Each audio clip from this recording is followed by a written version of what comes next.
Olá, turminha! Vamos para mais uma aula de ciências, aula para o 7º ano, ok? Lembrem que estamos usando o nosso módulo 3 do livro. A aula de hoje será sobre anfíbios. Na aula passada, a gente fechou o nosso conteúdo com uma atividade. Lembram dela? Fizemos a atividade do livro e hoje vamos começar com o assunto anfíbio. Lá no final da aula tem a correção da atividade, ok? Vamos lá. Ó, vejam essa imagem aqui, que interessante, né? Coloquei uma imagem bem legal aí para vocês. Parece ser um monte de folha, né? Monte de folhinha seca. Na verdade, não são apenas folhas secas. A gente tem aqui um anfíbio, porém ele está bem camuflado aí, né? Nessa paisagem. Essa camuflagem desses animais é uma característica evolutiva deles. O que seria isso, professora? Aqueles animais que conseguiram se esconder, né, diante das folhas, conseguiriam distrair os predadores, eles conseguiram ficar vivos. Enquanto os outros que tinham cores mais vibrantes, né, chamavam mais atenção, acabavam sendo mortos. Por esse motivo, algumas dessas espécies foram extintas. E a gente tem aqui essa espécie de sapo que consegue se camuflar muito bem nessa paisagem, né? Eu já comecei nossa aula com uma curiosidade aí para vocês. Vamos lá. Vamos começar nossa aula, nosso assunto lá de anfíbio. Aqui em destaque na cor amarela, pode ser que vocês não estejam vendo muito bem, mas eu vou dizer. O que eu tenho aqui? Eu tenho a página do livro. Esse trecho aqui, que é bem importante, está lá na página do livro 209, no segundo parágrafo. Por que, professora, a senhora colocou isso em destaque? Porque tem aqui algumas coisinhas que eu vou precisar que vocês façam as marcações no livro de vocês. Então, sempre assistam às aulas com o livro de vocês próximo, que aí vocês vão fazendo algumas marcações, ou com lápis, ou com marca-texto, escrevendo algumas palavras diferentes que eu venho falar aqui para vocês, ok? Para acrescentar no conteúdo. Vamos lá. A palavra anfíbio, de origem grega, significa duas vidas. Como assim, professora, duas vidas? Eu tô vendo a imagem de dois sapos. Será que é isso? Não. O significado de duas vidas aí, ele está tá relacionando esse nome a viver em ambientes diferentes. Ele vive uma fase da sua vida na água, principalmente na sua fase larval, como o dos sapos, por exemplo, na fase de girino, ele está na água. E quando adulto, ele vai para o ambiente terrestre. Por esse motivo, eles são chamados de anfíbios e o significado, duas vidas. Eu vou continuar fazendo a leitura. Vocês podem marcar isso lá no livro de vocês, ok? Eu peguei exatamente o trecho que estava lá no livro. Porque esses animais são capazes de viver no ambiente terrestre, na fase adulta, mas depende da água para a reprodução. Então, eles vivem também uma parte da sua vida na água quando girino, ok? Até aí, tudo bem? Vamos prosseguir, então, com a nossa aula. Lembrem de fazer as marcações. Ó, próximo slide agora, a gente tem esses anfíbios aqui, que a gente chama de sapo, né? Todos com cores bem vibrantes, chamam bastante atenção essa imagem. Vamos lá, então, para a leitura. Diz assim: os anfíbios não possuem penas, pelos ou escamas. Sua pele é revestindo o corpo. Sua pele é fina e úmida. Marquem lá no livro de vocês, procurem quando estiverem lendo. Essa palavrinha aí, fina e úmida, é uma característica importante dos anfíbios. É assim que eles vão conseguir fazer troca gasosa com o ambiente. Respirar mesmo, ok? Por conta dessa pele fina. A gente vai ver mais na frente um pouquinho esse assunto. Vamos lá. Característica que auxiliam nas trocas gasosas. Olá, a pele fina vai auxiliar em quê? Nas trocas gasosas. Marquem também esse trechinho que é importante.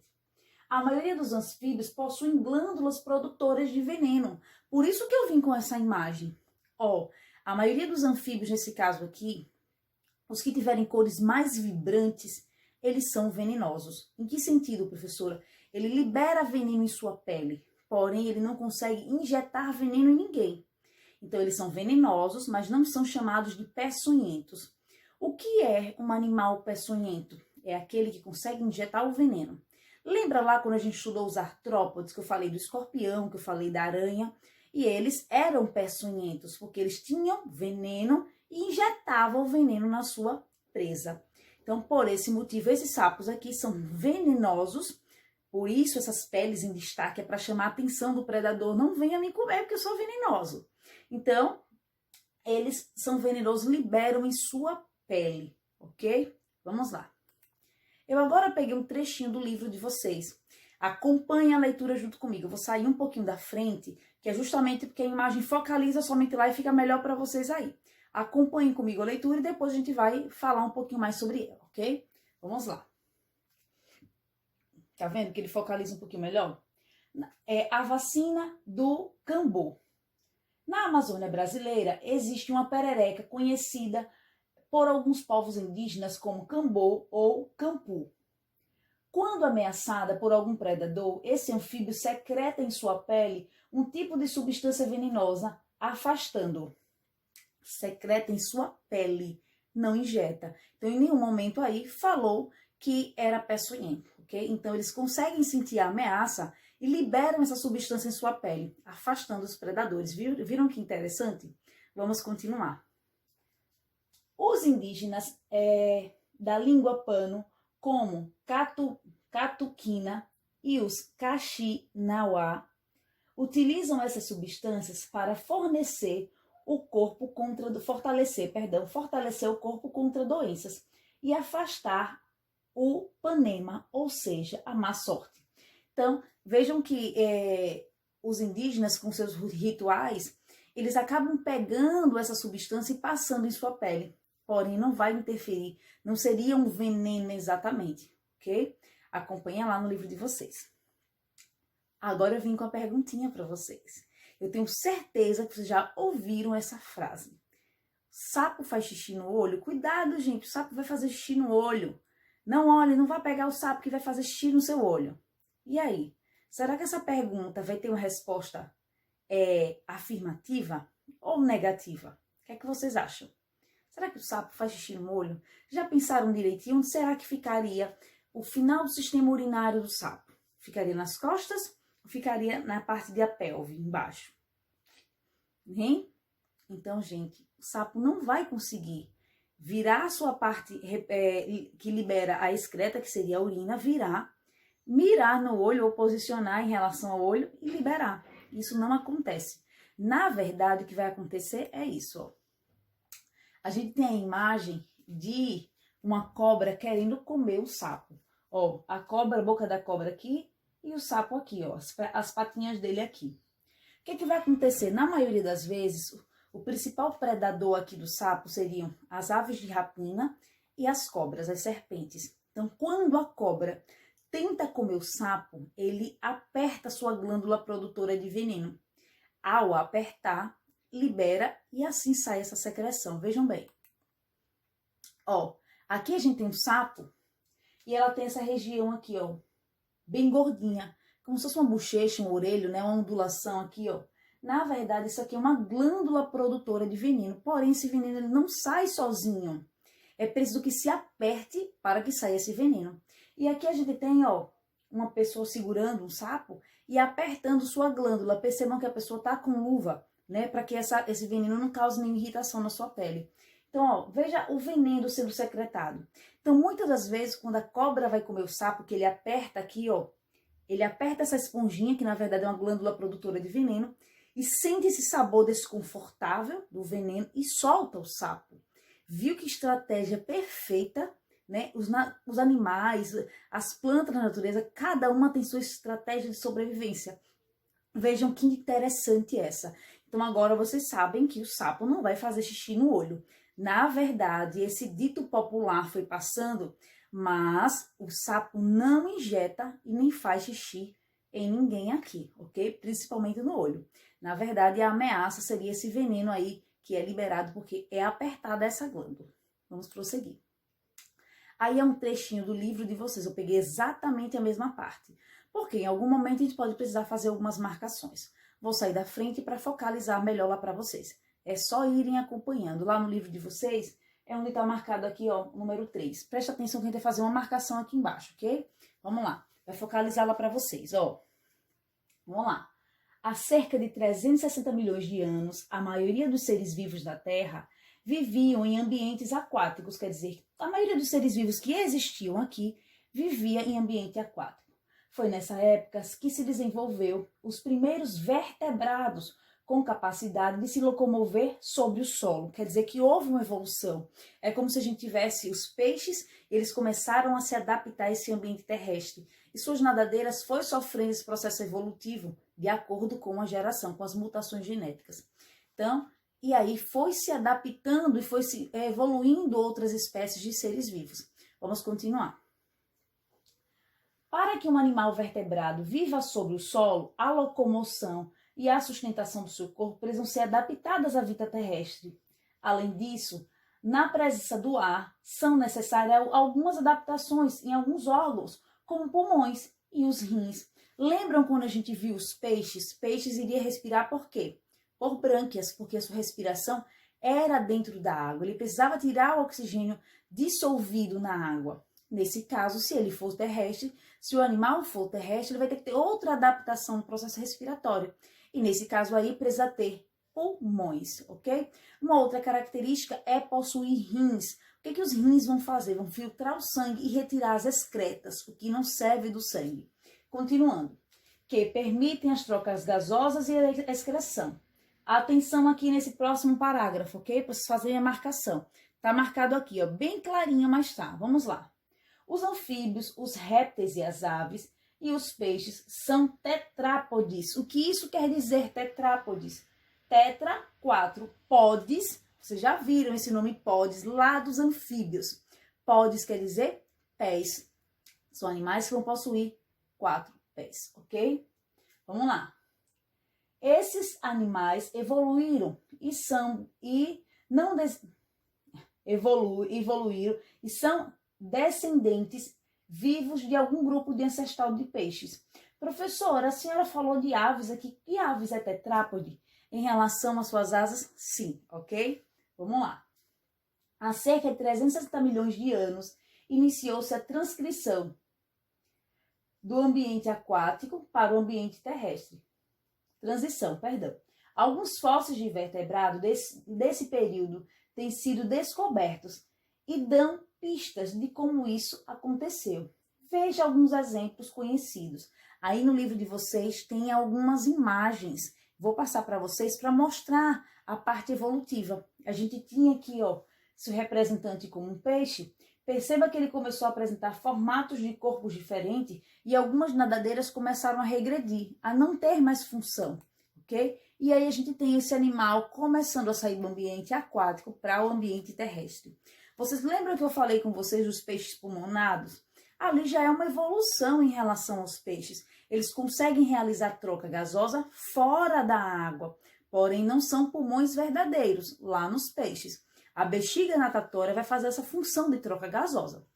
E aí a gente tem a evolução, ó, deles saindo da região aquática até chegar à região terrestre. Porém, perceba que seus membros aconteceram modificações das nadadeiras para as patas, ok? Vamos lá. Agora a gente vai fechar nosso assunto com uma introdução. A gente já viu a introdução de anfíbio, porque anfíbio recebe esse nome, né? Animal que vai possuir vida dupla, uma parte da sua vida na água e outra parte na terra. Lembrando que sua reprodução precisa ser em ambiente úmido. Os anfíbios são classificados em 3 grupos. Quando a gente estudou os peixes, quando a gente estudou os artrópodes, todos tinham classificações. Então agora vão ter 3. Quais eram as classificações dos peixes? Condrictis e Osteictis. Agora vamos conhecer as classificações dos anfíbios. São 3 principais classificações. A gente tem aqui os anuros, que são representados por quem? Sapos, rãs e pererecas. A gente tem aqui os urodelos, vocês podem não estar vendo muito bem aqui. A gente tem aqui uma salamandra, que é o representante, parece uma lagartixa, mas não é. Lagartixa vai ser um réptil. E a gente vai entender por que salamandra, então, aí vai ser um anfíbio. E a gente tem o ápodes. Podes quer dizer o quê? Pés, a gente viu agora essa palavrinha. E o A aqui na frente quer dizer negação. Então, quer dizer que os ápodes são anfíbios que não vão possuir pés. Quem, por exemplo? A cobras cegas ou as cecílias, ok? Como elas também podem ser chamadas. Então, essa é a parte introdução. E a gente vai ver essas classificações na nossa próxima aula. E eu vou deixar bem detalhado cada uma delas. Agora, vejam só. Que legal que a gente tem aqui. vão fazer apenas a leitura do livro, ok? Precisam fazer essa leitura para já ir marcando no livro de vocês o que vocês acharem interessante durante o momento de leitura de vocês. E aí, na próxima aula, a gente vai apenas completar. Então, a leitura do livro da página 211 até a página 216, ok? Agora, vocês vão ficar com a aula de correção da atividade dos peixes, ok? Por favor, façam a correção dessa atividade do livro, ok? Então, turma, vamos agora fazer a correção da nossa atividade do livro. Foi assunto lá de peixes, né? A gente já começou na aula de hoje a introdução de anfíbios, porém, vamos fazer a correção dessa atividade da página 207 e 208 do livro de vocês. Peguem logo o livro, dá lá uma paradinha no vídeo, vamos fazer a correção da nossa atividade. Lápis na mão e caderno também, livro também. Vamos então. Relacione a primeira coluna com a segunda, escrevendo a letra da coluna da esquerda, que corresponde corretamente à da direita. Então, a gente vai marcando aqui as letras correspondentes a essas características. Vamos então. São os que têm esqueleto composto por tecido ósseo. Quem é que vai ter osso como constituição? São os osteíctes ou são os condrictes? São os osteíctes. Então, coloca lá a letra B, ok? Vamos lá. São os que dependem da produção interna de calor para manter a temperatura do corpo. Quem é que vai conseguir manter a temperatura? São os ectotérmicos ou são os animais endotérmicos? São os animais endotérmicos. Então, coloca lá o item E, ok? Próxima.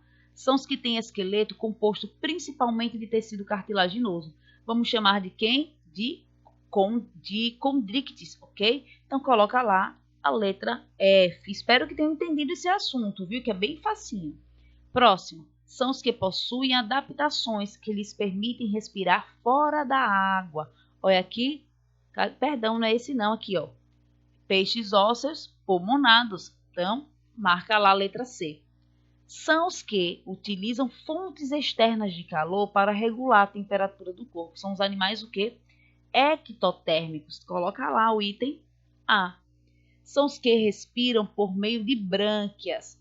Quem respira por brânquias são animais que eu vou chamar aqui de peixes ósseos não pulmonados. Agora sim, o item D. Vamos seguir. Próxima questão, segunda questão.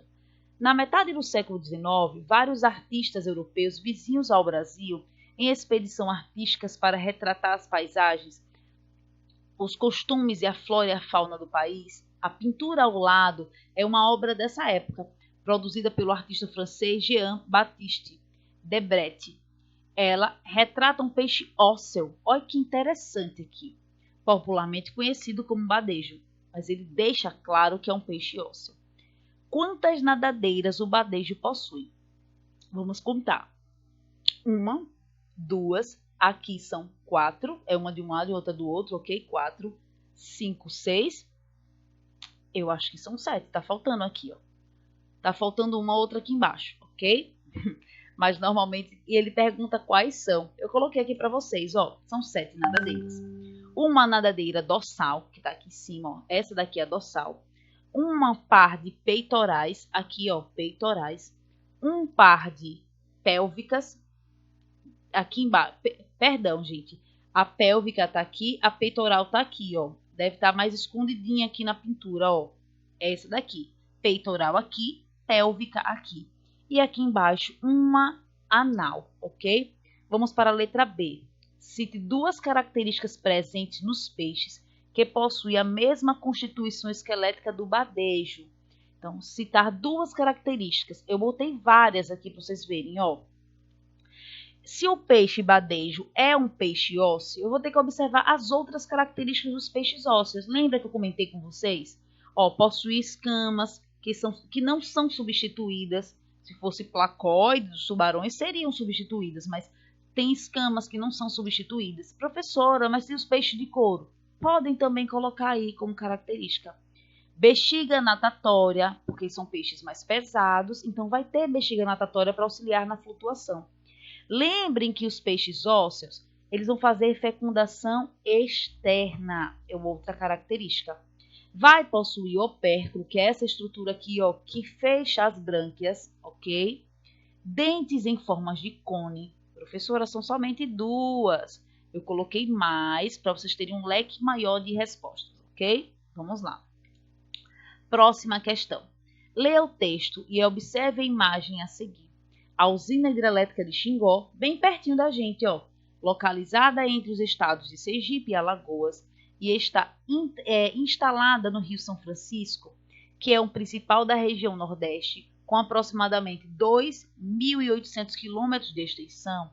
A barragem dessa usina tem cerca de 140 metros de altura e as comportas têm capacidade para passar 33 milhões de litros de água por segundo. As barragens são barreiras artificiais construídas em cursos de água com o objetivo de reter a água. Geralmente, são construídas para auxiliar no abastecimento de água para as regiões urbanas e para a geração de energia, principalmente aqui geração de energia. Aí ele pede aqui, cite uma vantagem e uma desvantagem da usina hidrelétrica. Ele pede somente uma, mas a gente pode colocar mais de uma, ok? Eu coloquei aqui para vocês como vantagens, elevado potencial de geração de energia, não vai poluir, né? Em relação, não é uma geração de energia poluente, então não emite gases poluentes, e é um tipo de energia renovável, a água não acaba. E uma desvantagem, tem várias desvantagens, eu coloquei aqui algumas. Sempre quando eles vão represar essa água aqui, ó, o rio está passando lá do outro lado. Então eles criam essa barragem, essa barreira aqui artificial, e depois desvia o rio. Então esse local que antes era mata, vai ser desmatada. Essa região vai ser alagada, muitas regiões costeiras, assim, que ficam próximas às regiões laterais do rio, banhadas pelo rio, muitas cidades, podem ser alagadas também. Então, coloquei aqui inundação de áreas, interferência do ecossistema aquático terrestre. Os peixes que aí moram não vai ter um leque de reprodução tão grande, porque eles não vão conseguir se deslocar, já que tem essa barreira aqui. Eles não conseguem se deslocar pelo curso do rio que antes era natural, ok? Necessita de grande área de ocupação. Então, para se construir hidrelétrica, não é simplesmente chegar lá. Então, é uma grande área ocupada, ok? Vamos lá. Próxima questão, letra B. Escreva em seu caderno quais são os impactos que a construção de uma barragem pode causar aos peixes. Se necessário, faça uma pesquisa. Em seguida, converse com seus colegas sobre o impacto. Eu coloquei aqui dois principais impactos. Podem interferir no processo reprodutivo desses peixes, já que eles não vão conseguir se deslocar pelo curso do rio de forma natural. E em relação à alimentação, ok? Pode interferir também. Próxima questão. Muito simples essa questão, ele dá aqui as opções da gente colocar uma ou outra, ok? Complete cada espaço das frases abaixo com uma das palavras entre parênteses. Nos peixes, a fecundação a maioria desses peixes possui um estágio, agora sim, vai possuir um estágio larval, não é embrionário. Então, coloca lá, ok? Em que eles são chamados de, como é chamado as larvas? Alevinos. As escamas sobre a pele dos peixes são chamadas de que peixe? Peixe ósseo ou peixe cartilaginoso? Peixe placoides ou cicloides. Vamos lá. Nesses animais, as escamas não são permeáveis ou substituídas durante a vida. Calma, a gente vai chegar lá, tenham calma. Os órgãos responsáveis por eliminar as substâncias que podem se tornar nocivas se acumulam no corpo dos peixes e são liberadas. De que forma? É a nadadeira, é a linha lateral que libera esses resíduos tóxicos ou é os rins? Vamos lá. Lá em cima. Nos peixes ósseos, a fecundação é externa. A maioria dos peixes possui estágio larval, em que eles são chamados de alevinos. As escamas sobre os peixes cartilaginosos são chamados de placoides. Esses animais, as escamas são substituídas durante a vida. Os órgãos responsáveis por eliminar as substâncias que podem se tornar nocivas se acumulados no corpo dos peixes são os rins. Bem fácil, né, essa questão? Então, ó, já terminamos a correção dessa questão. Lembrem de fazer uma leitura lá do livro de vocês, do assunto que vamos ver agora, ok? que vimos agora, que foi a introdução sobre os anfíbios. Um cheiro para todos e até nossa próxima aula.